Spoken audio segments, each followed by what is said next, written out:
शिखर श्री बोलो 1000 श्री अनंतानंद परम सिद्ध भगवान की जय। परम गुरुदेव आचार्य श्री महावीर कीर्ति जी महाराज की जय। परम गुरुदेव आचार्य श्री विमल सागर जी महाराज की जय। परम गुरुदेव आचार्य सन्मत सागर जी महाराज की जय। 3 करोड़ करोड़ मुनिराज की जय। अहिंसा परमो धर्म की जय। गणाधिपति गंधराचार्य पुत्रसागर गुरुदेव की जय। हाँ देखिए, इसके नीचे गया इस महानिकृष्ट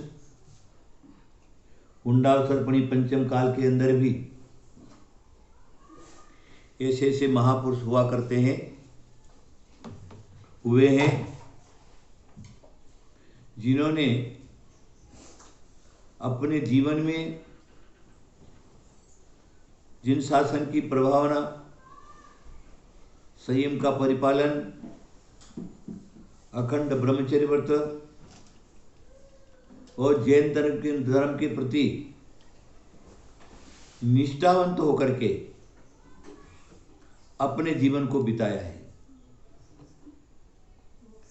हम ये कह सकते हैं अभी हम लोग 19वीं और 20वीं शताब्दी के साधु संत हैं।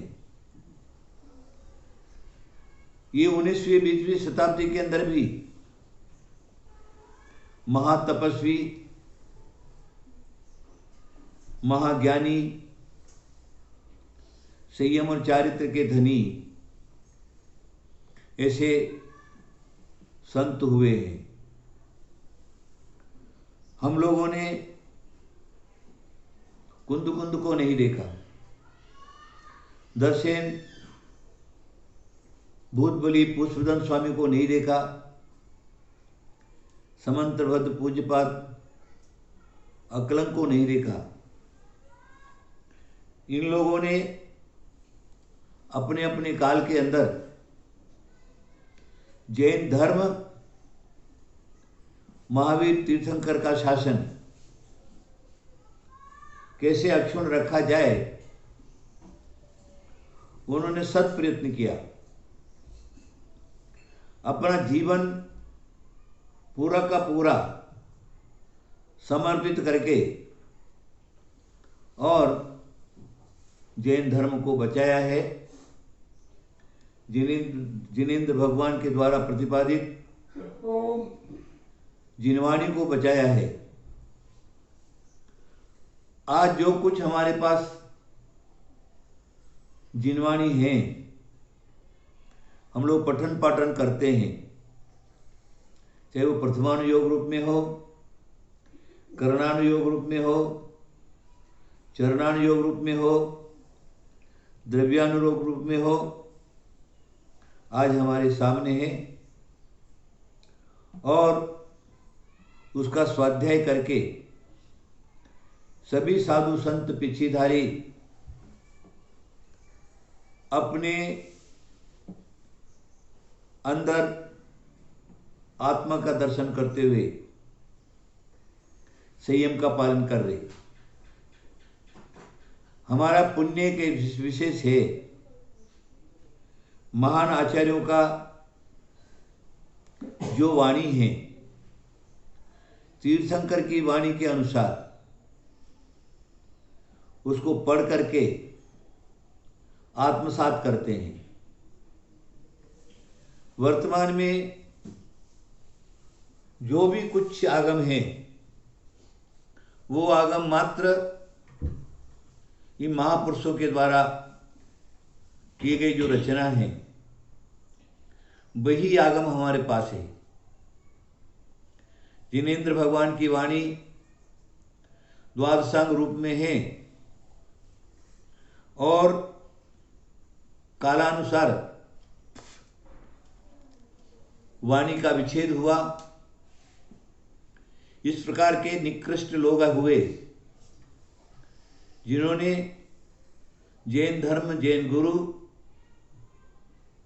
और ग्रंथ जिनेंद्र की वाणी, उसको नष्ट करने का पूर्ण प्रयत्न किया, तो भी हमारे जो आचार्य परमेश जी हुए, उन्होंने जिन धर्म को बचाया, जिन वाणी को बचाया,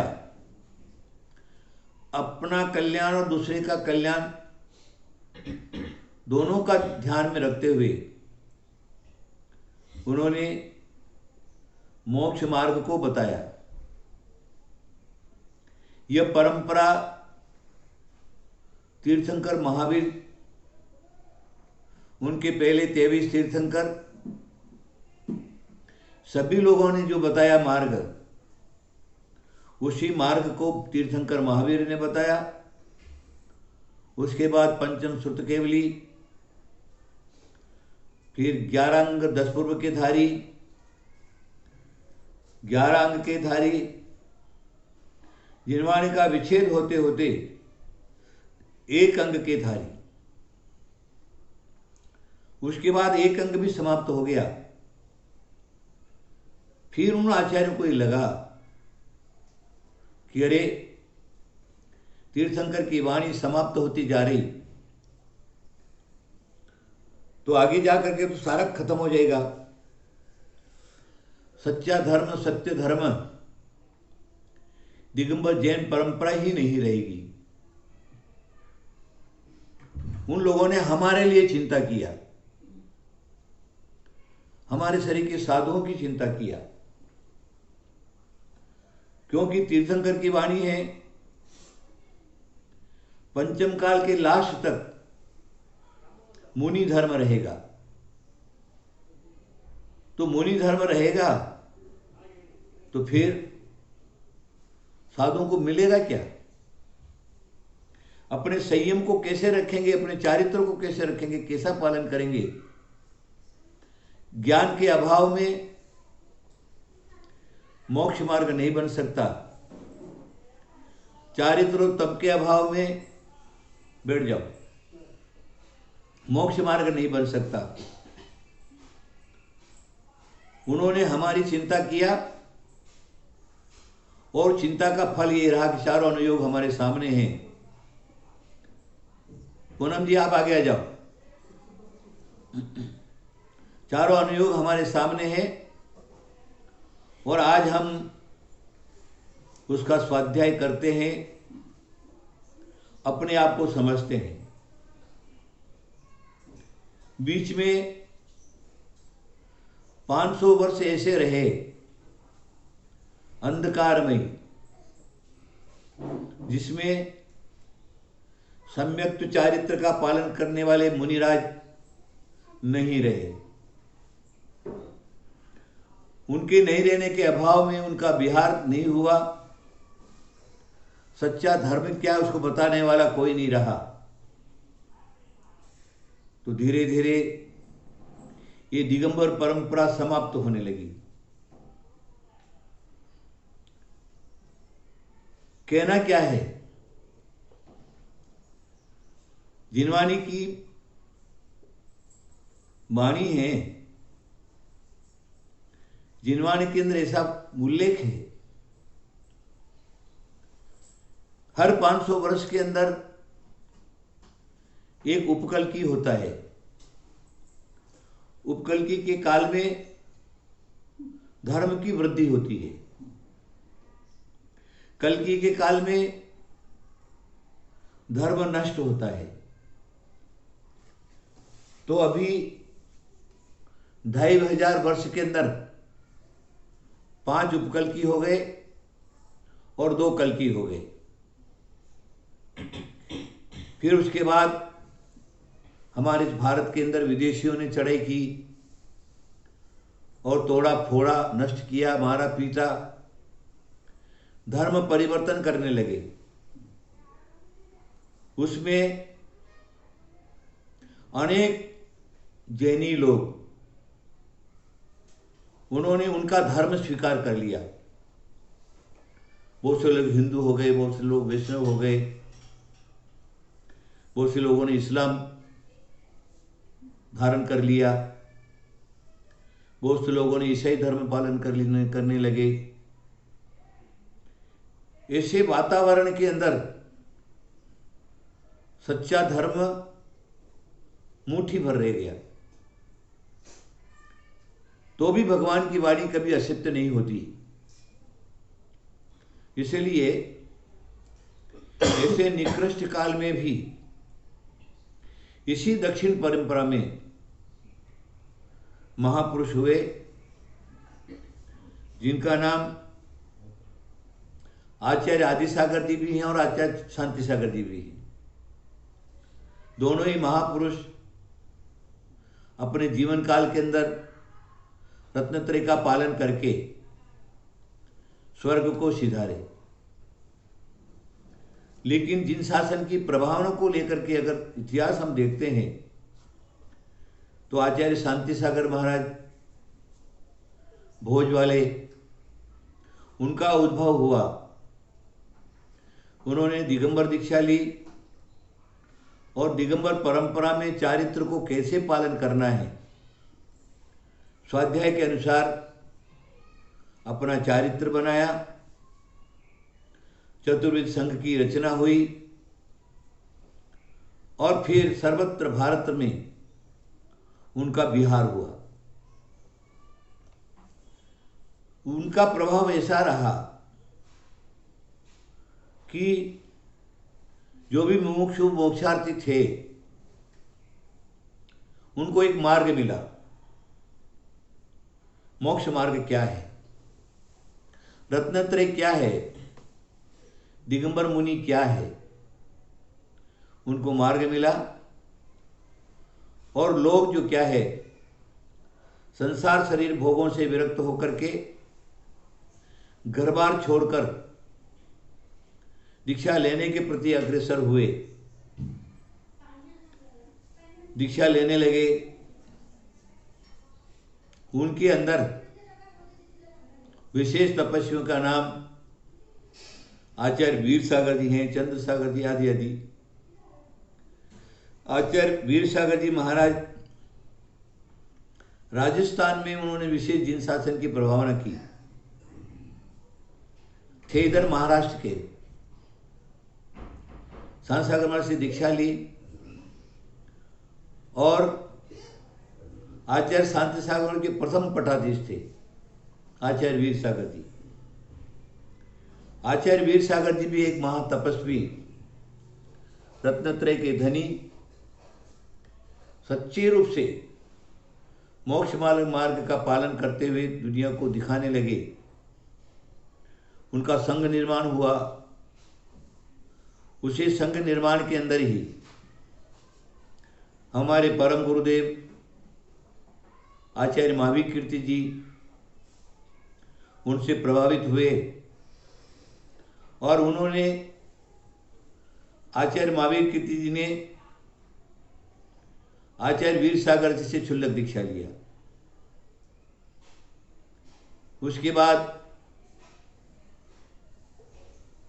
क्षुल्लक दीक्षा लेकर के खूब अपने आप को तपाया। दक्षिण कर्नाटक में आए, उदगांव की जो गुफा है कुंजवन, उसमें महातपस्वी आचार्य आदिसागर अंकलीकर तपस्या करते थे। उनके चरणों में गए और उन्होंने मुनि दीक्षा ले लिया आचार्य आदिसागर जी से। आचार्य आदिसागर से मुनि दीक्षा महावीर कीर्ति जी की हुई। महावीर कीर्ति जी से आचार्य विमल सागर जी ने दीक्षा ली। आचार्य विमल सागर जी ने महावीर कीर्ति जी से पहले क्षुल्लक दीक्षा लिया और फिर मुनि दीक्षा ली, आचार्य पद ग्रहण किया और अपने जीवन को सम्यक चारित्र और तप से खूब तपाया, जिनका नाम निमित्त ज्ञानियों के अंदर प्रथम लिया जाता है। जहां पर भी आचार्य विमल सागर जी महाराज पहुंच जाते थे तो उनके पीछे भीड़ लगी हुई रहती थी। और आचार्य विमल सागर जी महाराज साहब भी लोगों की गरीब को सुन करके, दीन दरिद्री दुखियों की बात सुन करके उनका दुखों को निवारण करने के लिए अच्छा आशीर्वाद देते थे, और वो आशीर्वाद लोगों को फलता था। वाक सिद्धि थी उनको, वचन सिद्धि, जिसको जो बोल दिया वो हो जाया करता था। आचार्य विमल सागर महाराज का आज हम सब लोग पुण्यतिथि के स्वरूप में मना रहे हैं। आज के दिन आचार्य विमल सागर जी महाराज समाधिस्थ हुए। महापुरुष थे, बाल ब्रह्मचारी, नेमीचंद पंडित के नाम से पुकारे जाते थे, और पंडित अवस्था के अंदर भी स्वाध्याय प्रेमी और संसार सागर के अंदर रत नहीं रहते हुए अपने आप को विरक्त रखे, और आचार्य महावीर कीर्ति जी से उन्होंने क्षुल्लक दीक्षा ली और उन्होंने मुनि दीक्षा ली। आचार्य पद ग्रहण किया और एक संघ निर्माण हुआ। जब हम सब दीक्षा लिए थे उस काल में 1967 उसके अंदर मात्र 2, 3, 4 संघ ही प्रसिद्ध थे। आचार्य महावीर कीर्ति जी, उधर आचार्य वीर सागर जी, शिव सागर जी आदि आदि, इधर आचार्य देशभूषण जी, पाय सागर जी, दक्षिण में सर्वत्र घूम करके जिन शासन की प्रभावना कर रहे थे। उसी काल के अंदर आचार्य विमल सागर जी का उद्भव हुआ, और उन्होंने सच्चा मोक्ष मार्ग क्या है, स्व कल्याण के साथ में पर कल्याण भी उन्होंने किया। आचार्य विमल सागर जी का संघ भी कोई छोटा मोटा संघ नहीं था। एक व्रत संघ के नाम से पुकारा जाता था। सप्तऋषि 7 मुनि एक साथ आचार्य विमल सागर जी के संग में थे। करीब 10-5 चारिकाएं उनके साथ में थी। चित्राबाई दीगे कोल्हापुर निवासी, वो उनके संघ की व्यवस्था देखती थी, और करीब करीब 10-5 लोग व्रत संघ की व्यवस्था के अंदर लगे हुए रहते थे, और जगह जगह बिहार करते। बिहार के अंदर विशेष धर्म प्रभावना होती थी। उस समय दिगंबर साधु की विशेष कीमत थी। जहां पर भी दिगंबर साधु पहुंच जाता था, लोगों को लगता कि महावीर का समूह शरण आ गया। पीछीधारियों की भरमार नहीं थी, फौज पलटन नहीं थी। हम दीक्षा लिए उस समय मुश्किल से पूरे भारत में 25-30 दिगंबर मुनि होंगे। 7 मुनि आचार्य महावीर कीर्ति जी के संग में हमारी दीक्षा ली, तब 7 मुनि विमल सागर महाराज के संग में, 5-7 साधु देशभूषण महाराज के संग में, और 10-5 साधु जो क्या है आचार्य वीर सागर जी, शिव सागर जी, धर्म सागर जी, इन लोगों के संग में थे। सब मिला करके कम से कम सिर्फ 50-60 साधु पीछीधारी थे, उससे ज्यादा नहीं, लेकिन सच्चे साधु थे। ज्ञान ध्यान तपो रक्त रत्नकर्ण श्रावकाचार्य में साधु का जो लक्षण बताया, ज्ञान ध्यान तपो रक्त, अगर देखा जाता था ऐसे मुनियों के संग में था। ऐसे मुनि सच्चे चारित्र का पालन करके और स्वर्गस्थ हुए, अंतिम समाधि मरण धारण करके स्वर्ग को सिधारे। आज इस प्रकार के साधु देखने को नहीं मिलते। फौज पलटन तो रहती है, शिष्यों की भरमार है, लेकिन बहुत सारी कमियां ऐसी है जिसको दिगंबर परंपरा स्वीकार नहीं करती। तो भी नहीं से कुछ भला, ये परंपरा महावीर की चल रही है और पंचम काल के लास्ट तक चलती रहेगी। दिगंबर धर्म का अभाव नहीं होगा। एक मुनि, एक आर्यिका, एक क्षुल्लक, एक श्रावक और एक श्राविका पंचम काल के लास्ट तक रहेंगे, ऐसा जिनेंद्र भगवान ने कहा है। तो देखिए, आचार्य विमल सागर जी महाराज दीक्षित हुए, उनका जीवन चमत्कारमय था। उन्होंने अपने जीवन में 1234 उपवास को लगा करके जितने जिन शासन में बताए हुए सारे व्रतों का पालन किया है, और वो भी उपवास करके उन्होंने अपनी आत्मा को तपाया और खूब चारित्र का पालन किया, दृढ़ चारित्र का पालन किया। दृढ़ चारित्र था, ज्ञान भी दृढ़ था।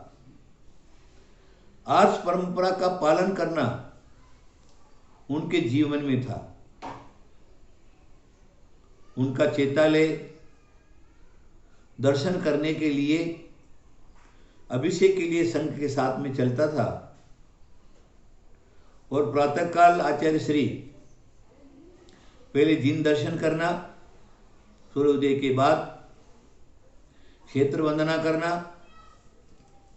वापस अपनी बसतिका में आना, अभिषेक की तैयारी रहती थी। आचार्य श्री अपने आसन पर विराजमान हुए, चतुर्भुज संघ भी उनके पीछे पीछे विराजमान हो जाता था, और ब्रह्मचारिणी चित्राबाई दिगे और उनके पीछे जो भी संगस्थ थे, सब लोग मिलकर के जिनेंद्र भगवान का पंचामृत अभिषेक करते थे। और साधुगण पंचामृत अभिषेक देखते, गंधोदक लेते, और उसके बाद आहारचर्या होती थी।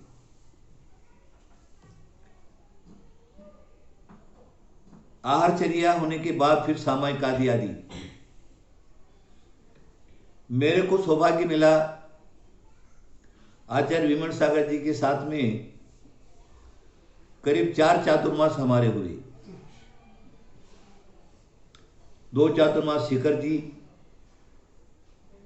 1 चातुर्मास सोनागिरी और 1 चातुर्मास श्रवण बेलगोल। ऐसे 4 चातुर्मास के अंदर आचार्य श्री के निकट रहने का सौभाग्य मिला। उनकी वाणी, उनकी तपस्या और आर्ष परंपरा से दृढ़ निश्चय, किसी प्रकार कोई प्रकार का समझौता नहीं। उनके पास अनेक प्रकार के लोग आते थे, श्रद्धावान भी थे और अश्रद्धावान भी थे। आचार्य श्री के सामने परंपरा को लेकर अनेक प्रकार के प्रश्न उपस्थित करते थे, लेकिन आचार्य श्री शांत स्वभावी हंसते हुए उनको उत्तर देकर के संतुष्ट कर देते थे। उनके अंदर एक विशेष कला थी जो प्रश्नोत्तर करने वाला उत्तर पाकर के संतुष्ट हो जाया करता था। देखिए, स्वाध्याय करना अलग बात है और स्वाध्याय करके अपने जीवन को उस रूप में बनाना अलग बात है। वो किसी किसी महापुरुष के अंदर ही पाया जाता है, सबके अंदर नहीं। कोई श्रद्धावान है, कोई ज्ञानवान है, कोई चारित्रवान है, कोई तपस्वी है। एक एक लक्षण किसी किसी के अंदर पाया जाता है, लेकिन वहां पर आचार्य परमेश जी के जो 36 मूल गुण हैं, वो 36 मूल गुणों का पालन करते थे। स्वयं को उस रूप में ढाल रखा था। पंचाचार का पालन आगम के अनुसार करते थे। ऐसे आचार्य श्री विमल सागर जी महाराज, वो चले गए, लेकिन उनकी यादें नहीं गई। यादगिरी हमारे सामने है। जब बिहार करके सर्वत्र घूमते थे, उन्होंने कई बार शरण बेलगोल से शिखर जी और शिखर जी से शरण बेलगोल की यात्रा चतुर्विध संघ को साथ में लेकर के की है। हमारा भी कुछ दिन उनके साथ में बिहार करने का मौका मिला।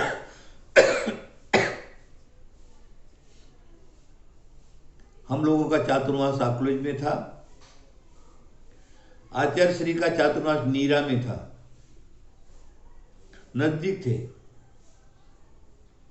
जब शरण बेलगोल जाना था, नीरा से उनका बिहार हुआ, अकलूज से हमारा बिहार हुआ और भेड़क्याल सर्कल के ऊपर एक साथ मिल गए।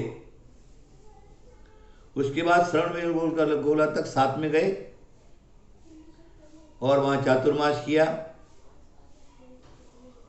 फिर आप अलग अलग जिन शासन की प्रभावना के लिए अलग बिहार किए।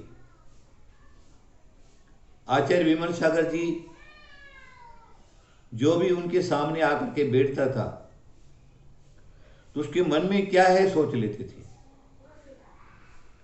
वो प्रश्न करने के पहले ही उसको बता देते, तूने ऐसा किया है, ऐसा करने चाहिए था, तुमने नहीं किया, इसलिए तुम्हारा काम नहीं हुआ है। अब तुम ऐसा ऐसा करो, तुम्हारा काम हो जाएगा। आशीर्वाद दिया और आगे कर दिया। ये सारी की सारी बातें सब जगह नहीं मिलती है। उस काल के अंदर अगर देखा जाए तो आचार्य विमल सागर महाराज जी एक महापुरुष ऐसे थे जो रोगी शोकी आदि व्याधियों से पीड़ित दीन दरिद्री दुखी लोग अपने मन की बात उनके सामने रख करके समाधान पा लेते थे और उनका स्थितीकरण हो जाता था, आत्मकल्याण के मार्ग पर लग जाते थे। ऐसे आचार्य विमल सागर जी महाराज थे। क्या है, महापुरुष चले जाते हैं, उन्होंने अपना आत्मकल्याण कर लिया। उनके बाद आज हम लोग इस स्थिति में हैं। तो क्या है, उस समय के इस समय के अंदर समय परिवर्तन बहुत सारा हो गया। द्रव्य क्षेत्र काल भाव बदल गया। और ये परिवर्तन के अंदर साधुओं को भी अपने चारित्र में शिथिलता लानी पड़ी। उन लोगों के चारित्र में शिथिलता नहीं थी। कैसी भी परिस्थिति आ जाए, चारित्र के साथ समझौता नहीं है। शूद्र जल का त्याग करा करके आहार लेते थे। यज्ञोपवीत होना, यज्ञोपवीतधारी के हाथ से आहार लिया करते थे। संयमी बना करके उनके हाथ से आहार लिया करते थे। चाहे जो किसी के भी हाथ से आहार वगैरह नहीं लेते थे। आजकल के श्रावक हमारे परिवार में क्या चला बताते नहीं, और साधु पूछता नहीं, और चल रहा। श्रावकों का संयम तो रहा ही नहीं। श्रावकों का संयम नष्ट हो गया तो साधु के चारित्र में भी दोष आने लगा। ऐसा कहा है, जैसा खावेगन वैसा होवे मन। श्रावक जैसा खाएगा वैसा ही अन्न साधु को देंगे, और साधु ने वैसा खाया तो उनका ज्ञान ध्यान स्थिर नहीं रह सकता। अन्न का प्रभाव उनके ऊपर भी पड़ता। तो क्या है, समय बदल गया, वातावरण बदल गया, पीछीधारियों की भरमार हो गई, लेकिन चारित्र का कोई ठिकाना नहीं। जितने साधु उतने प्रकार के चारित्र हो गए। कोई कुछ कहता है, कोई कुछ कहता है, कोई कुछ कहता है, कोई कुछ कहता है। ये भगवान महावीर की वाणी को आपस में खींचातान कर रहे, और सभी ये कह रहे कि हम सत्य बोल रहे। उसका निर्णयात्मक कौन है? निर्णय देने वाला कौन है? हम लोगों के ऊपर अनुशासक कोई भी नहीं रहा। इसलिए पीछियां तो बढ़ गई, लेकिन चारित्र जैसा होना चाहिए वैसा नहीं रहा।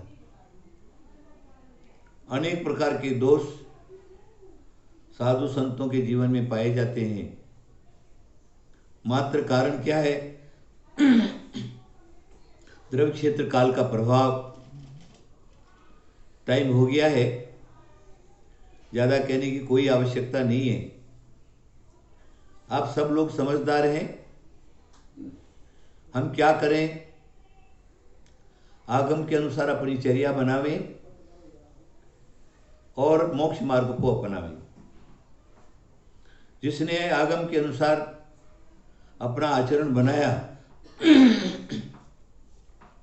उसी को सच्चा मोक्ष मार्गी कहा है। नहीं तो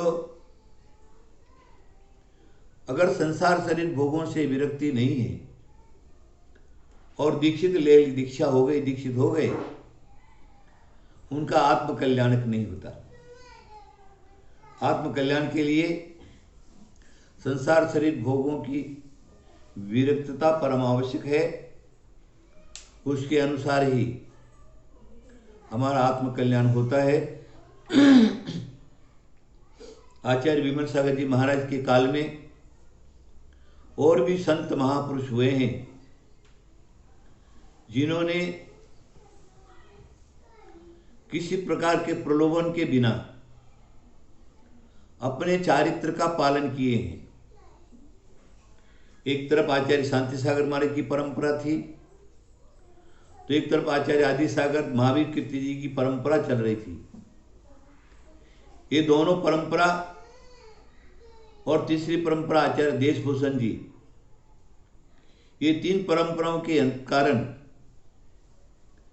जिन शासन की खूब प्रभावना हुई है, उन शिष्य परिशिष्यों ने जिन शासन की खूब प्रभावना की है, आज वर्तमान में हमारे शरीर के आप जो कुछ दिखते हैं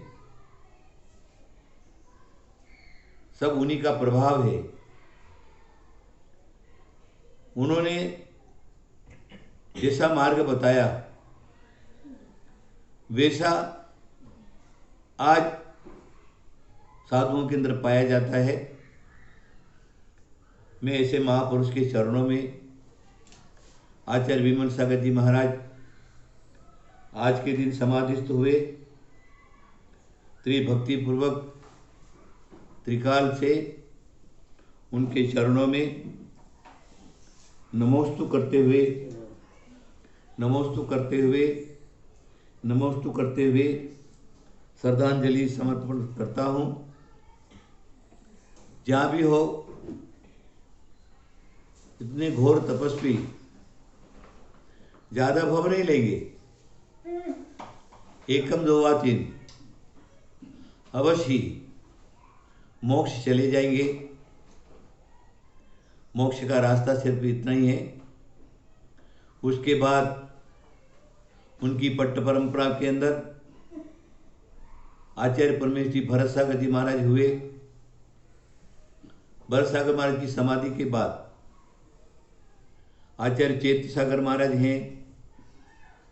आदि आदि ऐसे भी संत हैं जो उनकी परंपरा पालन करके मोक्ष मार्ग पर लगे हुए हैं। हम लोग भी ऐसे आचार्य के चरणों में नतमस्तक होते हुए त्रिभक्ति पूर्वक उनको नमस्कार करते हैं। सिर्फ एक ही भावना, दुखक हो कम्मक हो बोइलाओ सुगई मगन समाधि वर्णम जिन गुण संपत्ति हो मुज्जम, ऐसी भावना रखते हुए उनके चरणों में श्रद्धांजलि। परम पूज्य आचार्य श्री विमल सागर जी महाराज की जय। जय बोलिए परम पूज्य जगत गुरु भारत गौरव गणाधिपति रुद्राचार्य श्री कुंज सागर जी गुरुदेव की जय।